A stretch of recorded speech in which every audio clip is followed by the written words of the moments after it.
Let's take a look at market moves at this hour. The JSE All Share Index traded below the 70,000 level, hovering around 11-month lows amid ongoing concerns about the high tensions in the Middle East and elevated bond yields.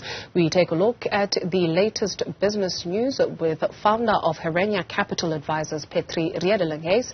Petri, thank you very much for your time on this Monday. Give us an overview of how the local index is faring so far. Good afternoon, and thank you for having me. So, I mean, it's a pretty tough day, to be honest with you. I think you've summed it up in the intro. The tensions in the Middle East, it's crazy how it feels sometimes like you're in a movie. Okay? So, a year ago or so, it was the Ukrainian issue, which hasn't gone away, right? It's just getting worse. So, it's starting to, I think that fear level in the market is ramping up quite a bit. And we see actually our market, of course, coming under a bit of pressure. It's off the lows at the moment. It's down around 60 basis points from now. It was down closer to 1% a bit earlier, but looking at the exchange rates and stuff like that, the rand kind of on the back foot as well. We started this day closer to 19. We're currently trading at around 19.11, so we're up around 11 cents, or weaker by 11 cents so far in the day. And if we look at US futures, where the S&P 500 futures are trading at least, it's also looking like it's going to be a relatively tough day. So I think that the, that sort of fear and uncertainty is starting to really creep into markets, and people might start to scramble for safety relatively soon. It looks like a lot of these charts are hitting technical levels as well.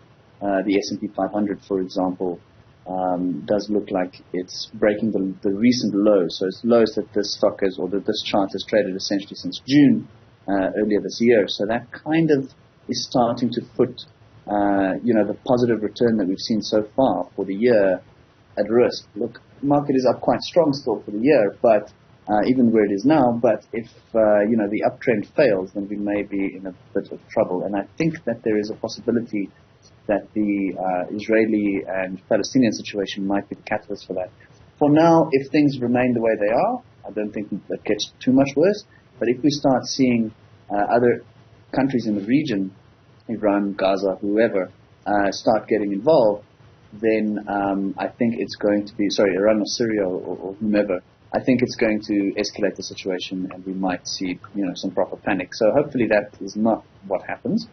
But, all that said, it is a relatively tough day and a tough start to the week. And I think that we're probably going to have a lot of sort of headline-driven volatility in the next period. Okay. Sasol has posted production and sales metrics for the 3 months ended 30 September 2023. What does the data tell us? So nothing really, to be honest with you.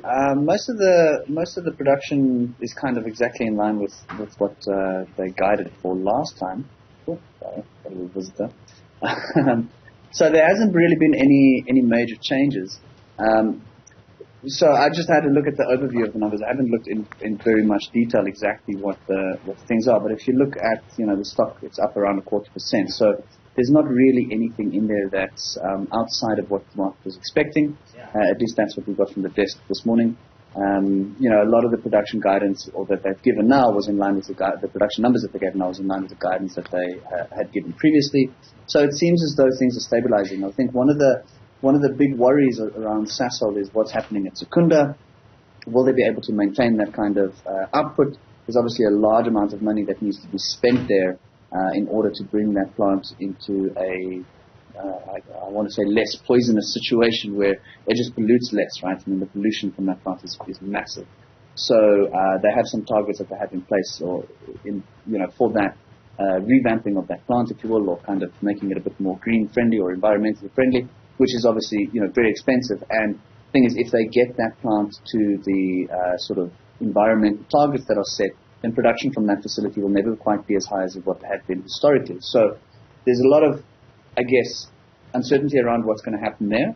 There's also, to be fair, they haven't really got the best track record with large projects and budgets, right? At least not recently. Historically, maybe yes, but if we look at Lake Charles as the most recent example, a bit of recency bias there does create a little bit of fear as to, are they going to be able to manage costs and that kind of thing. But so far, it seems that production is in line with what they are expecting. So I would venture to say that it's not any real major news. I still continue to think that Sasol is going to be a major beneficiary from a higher oil price, which we're already starting to see happen. And as I mentioned a bit earlier, if that situation in the Middle East escalates at all, I think we see considerably higher oil prices, and I think Sasol will be a big winner in that equation. Datatech is expecting better annual results as demand for the group's networking and cybersecurity keeps growing. Help us make sense of that performance. So once again, I want to just confess I haven't really had the very closest of looks at this, but I did have a brief overview of it a little earlier this morning, so I just want to have a look at some of these numbers. So it looks as though revenue is up quite healthily. Last year, first half of last year, they did around $2.4 billion, and this time around about $2.7 billion. So that's not bad. Also, most of the margins, headline earnings per share, at least in US cents, is up from $4.7 cents to 6.3 cents. So that's quite a healthy change. Unfortunately, this is not one of those super liquid companies. So the share price doesn't really react in the way that we might expect it to. Also, I have to also say that the volume on the market today is relatively low. So the share price is only up around 14 basis points, which is very little. But it does seem as though revenue is growing sustainably here. They did increase debt quite a bit, but all other, and ironically also we can see because of the higher debt volume, or the higher debt value on their balance sheet, their net asset value per share is down some 16%. But in all other aspects, it's going relatively well. Continuing headline earnings per share up something like 80%, which is really, really good. EBITDA, or the earnings before interest, tax, depreciation and amortization, is up around 39%. So overall, it looks really good. And I think that there's, cybersecurity is one of those industries that is only ever going to grow. So I think this company is relatively well positioned to continue to earn at least foreign currency as well. And in a growing market. Let's take a look at South 32's quarterly report for September. That's also out. What do those numbers look like? Give me just 1 second. So, I think from here, production is mostly up. If we look at manganese, for example, it's up 4%. Aluminium is up something like 3%. So coal production, unfortunately, decreased by 33%. However, I think that was largely offset by higher coal prices, which is not too bad. The copper production number is down by around 8%. Zinc production also decreased by 6%. And then pliable nickel also decreased by around 19%. So a mixed bag, I guess. I mean, the manganese ore and aluminium are the only two that are really on the positive side here, so it's not really going too well. The stock down around 2.6% on the day. This is not, unfortunately, one of the stocks that I follow very closely, so I can't really comment too much more beyond just giving you some of the headline numbers there. Alrighty. Petri Redelinghuys, founder of Herenya Capital Advisors, thank you very much for your time this afternoon. Okay.